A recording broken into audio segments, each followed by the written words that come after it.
Онцгой байдлын цаг нэвтрүүлгийн ээлж дугаар эхэлж байна. Бид энэ удаагийн дугаартаа онцгой байдлын байгууллагаас улсын хэмжээнд өрнүүлж байгаа уур уснаас үрсээ хамгааллын аяны талаарх дэлгэрэнгүй мэдээллийг хүргэх болно. Ингээд студиуд онцгой байдлын ерхий газрын гамшигаас өрсөн сэргийлэх газрын хэлтсийн дарга Хурандаа Бахтэрдэнд өргөдөд байгаа юм а. Тэгээ аяны мань хүрээнд хийгдсэн томоохон ажлуудын талаар бас яриагаа эхлүүлэе гэж бодож байна. Монгол улсад сүүлийн 5 жилийн дундаж үзүүлэлтээр 550-аас 590 орчим хүн ингээд ослын улмаас амь насаа цаг усаар алдсан ийм харамсалтай судалгаа байдаг. За энэхүү судалгаан дээр үндэслээд онцгой байдлын байгууллагаас гамшиг судлалын үндэсний хүрээлэн онцгой байдлын ерхий газрын дэргэд ажилладаг. Үндэсний хүрээлэндээ судалгааны ажлын даалгавар өгч судалгааны ажил хийлгэсэн байдаг. За энэ судалгаагаар бол олон улсын энэ усны ослын нөхцөл байдлыг мөн бас харьцуулж судалсан байдаг. Тэгэхээр мөн энэ усны осол бол олон улсад цаг бусаар эрсдэж байгаа золгүй тохиолдлоор амь насаа алдж байгаа энэ тохиолдлуудын эхний 3 байрт явдаг ийм осол болж таарч байгаа. Тэгэхээр бол энэ зөвхөн Монгол улсын асуудал биш, олон улсад ч гэсэн энэ усанд осолдож амь насаа алдах энэ байдал бол анхаарал татсан эхний 3 онцгой анхаарах ёстой ийм аюулын нэг болж байгаа.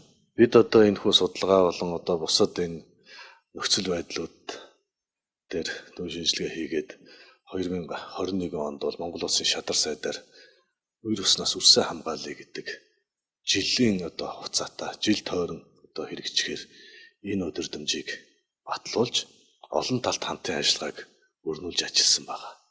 Тухайлах юм бол энэхүү үйл ажиллагаанд бол Монгол улсын шадар сайдын ажлын алба, хөдөлмөр нийгэм хамгааллын яам, боловсрол шинжилгээ ухааны яам, за цагдаагийн ерөнхий газар, онцгой байдлын ерөнхий газар, за гэр бүл хүүхэд залуучуудын хөгжлийн газар, далайн захиргааны газар, за иргэний нийгмийн байгууллагуудаас бол Монголын улаан загалмай нийгэмлэг, дэлхийн зүүн олон улсын байгууллага, зэрэг олон байгууллагуудын энэ харилцан хамтын ажиллагааг уялдуулж зохион байгуулснараа онцлог болсон.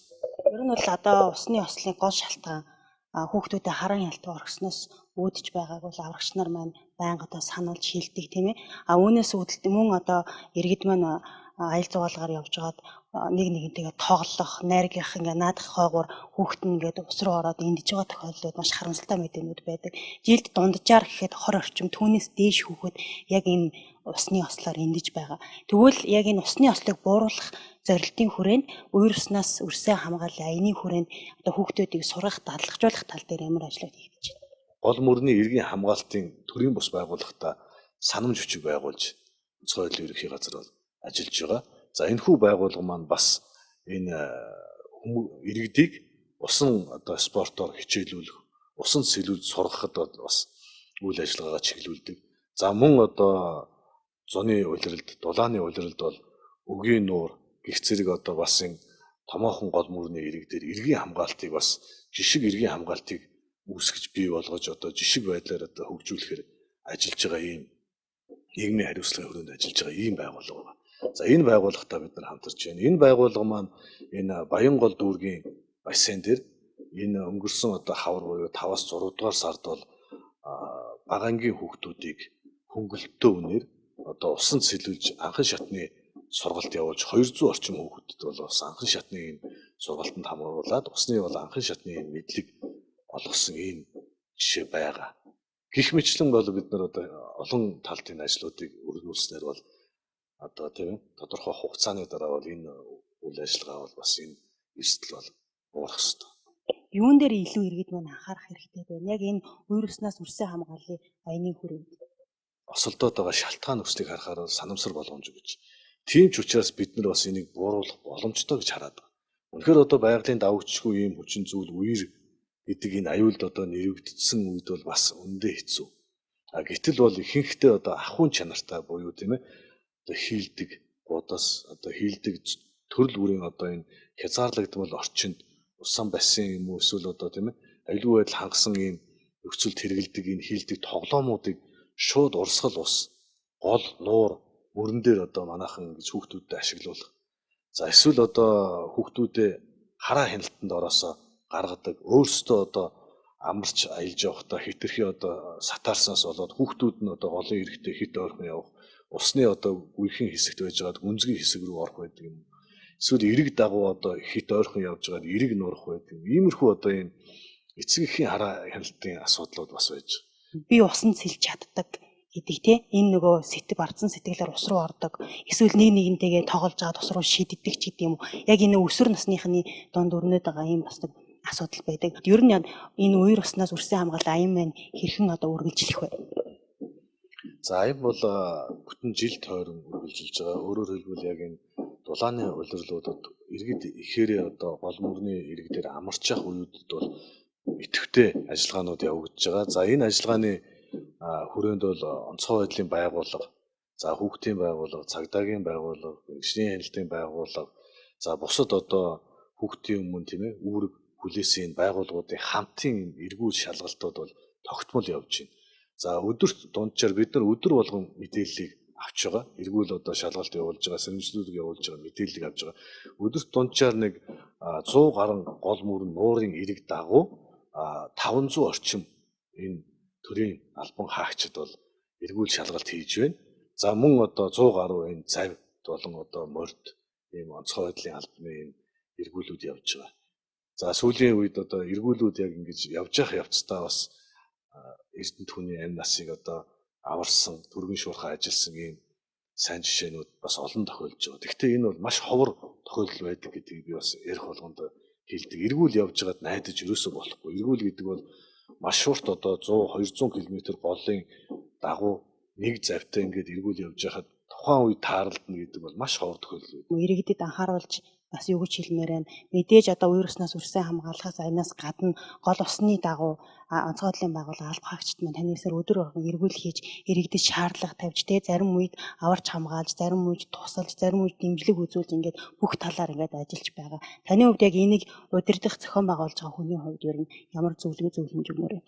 За төрийн байгууллагын ажилчид тэр дундаа манай онцгой байдлын албаны аврагч, за ингээд офицер ахлагч бүрэлдэхүүнүүд өөрийнхөө одоо үндсэн чиглэлийг гүйцэтгэхээс гадна нэмэлтээр одоо энэ одоо улирлын чанартай аюул буюу одоо энэ гол усны ослоос сэрэмжлүүлэх чиглэлээр одоо уртсгсан цагаар илүү цагаар ажиллаж ингэж иргэдийнхээ төлөө одоо ингэж ажилтдаг юм байнамаа. Тийм учраас одоо байгууллагын одоо онцгой байдлын байгууллагын алба хаагчид тавьсан шаардлагыг одоо биелүүлээд өөрсдөө одоо тийм ээ аюулгүй байдлаа хангаад ингээд зорчороо. За мөн одоо энэ гол мөрөн нуурын эрэг дагуу хар цэг гэж одоо бид нар бол мэргэжлийн хэллэгээр хэлдэг. Хамгийн их эрсдэл бүхий цэгүүд дээр санамж одоо сэрэмжлүүлгийн самбарууд байж байгаа. Нилээхэн тэр одоо сэрэмжлүүлсэн самбарын яг доор нь одоо усанд ороод байж идэг. Энэ бол одоо хамгийн эрсдэлтэй газар та өөрөө одоо очсон өөрийнхөө сонголтоор ингээ амь насаа одоо хамгийн эрсдэлтэй байдалд оруулсан байж идэг шүү. Тийм болохоор та нар энэ санам сэрэмжлүүлэг бүхий самбарын дэргэд бол тэр тусмаа одоо битгий усанд ороороо. Энэ нь өөрөө ямар нэгэн байдлаар тэнд одоо усны осол удаа дараа тийм ээ тохиолдож исэн ийм цэгүүд дээр бид нэр энэ хар цэгийг тогтоож сэрэмжлүүлэг тавьдаг байгаа шүү. Энэ дээр та бүхэн манай анхаараарай. За хүүхдэд тавих хараа хяналтаа битгий сулруулаарай. За одоо арх дарс одоо согтууруулахундаа хэрэгэлсэн үедээ усанд битгий ороороо. За ямар нэгэн байдлаар одоо сэлдэг гэж одоо усанд битгий ам гарч одоо усанд ороороо. За бассейн цэлэх асуудал бас тусдаа байдаг шүү. Энэ урсгал ус, нуурын ус гэдэг ондоо байдаг. За энэ бассейн бол тодорхой хязгаартай байдаг. Тодорхой одоо барьцтай байдаг. За энэ гол мөрөн нуурын усанд бол барьц гэдэг зүйл байдаггүй шүү. Харин эсрэгээр өрх гэдэг зүйл байдаг. Гэмтийн одоо энэ эрсдлүүд байдаг. За сэрүүцэж ингэж амарч байхдаа хит одоо хөөрч бие биенээ ус руу шиддэг байдаг юм уу те? Сэлж чадна чадахгүй хүмүүсийг хүчээр одоо усанд авч ордог. Энэ одоо зөвсгөө үйлдэлийг битгий хийгээрээ ус руу шидэж итэл тэр усан дор юу байгаагч бид нар мэдэхгүй янз бүрийн хатуу бит рүү хүмүүийг зөвхүүлээ гэмтээгээд энэ насыг охироцсон тохиолдол хүртэл гардаг. Тэгэхээр та бүхэн маань одоо аялж амрахдаа аль болох одоо энэ ус нэртэй байгаа ихэнх одоо гол мөрнүүд энэ хойд болон төв одоо зүүн аймагуудын нутгаар одоо үргэлжилсэн олон хоногийн борооны улмаас бол бүх одоо гол мөрнүүд нуур одоо усны түвшин ихтсэн байгаа, өрийн түвшинд байгаа. Тийм болохоор та нар маань уснаас аль болох зайтай усгүй газар ингээд буудлаад суугаад ингээд одоо аялаад амраад явах зүйтэй гэж хэлмээр. Үзэгч та бүхэндээ нэвтрүүлгийн энэ хэсэгт уур уснаас үрсэн хамгаалал аян болон гол усны ослоос үрсэн сэргийлэх сэрэмжлүүлэг мэдээллийг Гамшигаас үрсэн сэргийлэх газрын хэлтсийн дарга Хурамдаа Батэрдангээс тодруулан хүргэлээ. Үргэлжлүүлэн та бүхэн Туваар нутгийн онцгой байдлын байгууллагаас ирүүлсэн онцлог үйл явдлын мэдээллийг хүлээн авч үзнэ.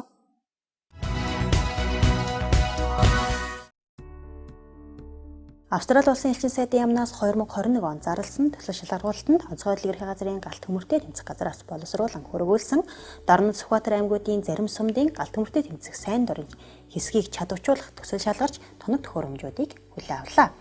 Төслийн хүрээнд Дорнод аймгийн Матад халах гол Баян улс Сүхбаатар аймгийн Дарган халзан Эрдэнэ цагаан зэрэг 6 сумын сайн дурын хэсгийг 14 нэр төрлийн 30 мянган австрали долларын өртөг бүхий тоног төхөөрөмж багж хэрэгслээр хангасан юм а. Сайн дурын хэсэгт зөөврийн мотопомп, сүх хөрз мотор болон гар хөрөө, үүргийн гал унтраагвар, үлээгч төхөөрөмж зурвас татагч жото, хөдөлмөр хамгааллын иж бүрэн зэрэг хувцсыг хүлээлгэн өгч бэлтгэл бэлэн байдлыг хангаад байна. Австрали улсын элчин сайдын яамнаас 2021 он зарласан төсөл шалгаруулалтанд шалгарсан төслийн хүрээнд өнгөрсөн 7 дугаар сард нийслэлийн онцгой байдлын газрын Гамшигаас хамгаалах сургалт арга зүйн төвд хөдөлгөөнд сургалт хийх зориулт бүхий бага аврын сургалтын танхимыг хүлээлгэн өгсөн бол Дархан уул Булган Увс аймгийн онцгой байдлын газруудад жишг сургалтын танхим байгуулах тоног төхөөрөмж техник хэрэгслийг гардуулан өгч сургалт дадлагыг зохион байгуулж эхлээд байна. Онцгой байдлын байгууллагын анги салбаруудад жишг сургалтын танхим байгуулах төслийг онцгой байдлын ерөнхий газрын Гамшигаас үрдэн сэргийлэх газраас боловсруулан хөргүүлж төслийн хүрээнд нийт 100 мянган австрали долларын тоног төхөөрөмжийг хүлээн авсан юм а. Цахимаар болон танхимаар сургалт хийх зориулт бүхий сүүлийн үеийн дэвшлэг тоног төхөөрөмжөөр хангагдаж сургалтын үндсэн хэрэглэгдэхүүнээр иж бүрэн хангагдсан жишг сургалтын танхим гэдгээрээ онцлог юм а. Хойд Усийн төв Орхон аймгийн онцгой байдлын газрын галт төмөр унтраах аврах 68 дугаар ангийн Ахмад Пүрүүдэр захирагчтай 1-р салааны албаагчид ашиглах боломжгүй болсон гал унтраагуурын саваар хаягдал зайн савыг хийсэн байна. Онцгой байдлын газар улсын нөөцийн 109 дугаар салбар гал төмөр унтраах аврах 56, 58, 81, 68 дугаар ангиудад байрлуулан албаагчдад хаягдал зайн хор уршгийн талаар мэдлэг олгож зориултын саванд хийж хөвшүүлэн ажиллаж байна. Хаягдал батрын савыг хийхдээ гал унтраагуурын амсарыг нь авч хажуу талд нь 7 гарцан 3 хэмжээтэй нүх гаргасан бөгөөд хаягдал батрыг дээд талаас нь уцсны батрыг хажуу талаас нь хийх зориултаар бүтээжээ. Савны дээд талд таг гадна талыг хуулгаар бүрж хор хөнөөлийн талаар мэдээлэл хэвлэн байршуулснараа онцлогтой юм а. Өрөн аймгийн онцгой байдлын газрын албаагчид байгууллагын хашаан толоо гарцхан 18 харьцаатай хүлэмж байгуулан бууцаа, юуцаа, өргөс тэм хулаан лавл, салаатны навч зэрэг нарийн ногоог тарж ургуулan хоол хүнсэндээ хэрэглэж эхэллээ. Мөн албаагчид тэр бумод үндэсний хөдөлгөөний хүрээнд бургас хайлаас улиасны 4500 үрсэлгээ тарьж үрсэлгээ 90% ургалттай явагдаж байна. Нийслэлийн засаг даргын захирамжаар мэргэжлийн байгууллагын хамтарсан хяналт шалгалт авто тээврийн төвчүүдэд үүрэг гүйцэтгэж байна. Нийслэлийн нутаг дэвсгэрт байгалийн голомдод болон хүн мал амьтны гоцгалдуур төвчний халдвар зөөгдөн орж ирэхээс урьдчилан сэргийлэх зорилгоор 24 цагаар үүрэг гүйцэтгэж байгаа юм а. Албаагчид сонгон хайрхан дүүргийн имэйлд баруун турганы авто тээврийн шалган нэвтрүүлэг товчоо, налах дүүргийн тэрэлж төмөр замын 4-р зөвлөлийн авто тээврийн шалган бүртгэх товчоо, Баян зүрх дүүргийн авто тээврийн шалган бүртгэх товчоо, Багнуур дүүргийн Хэрдэнгийн гүрний авто тээврийн шалган нэвтрүүлэг товчоо, Баг хангаа дүүргийн замын цагдаагийн пост, Хангуул дүүргийн яармаг нисэх биокомнетийн шалган нэвтрүүлэг товчоодод байнгын үүрэг гүйцэтгэж байна.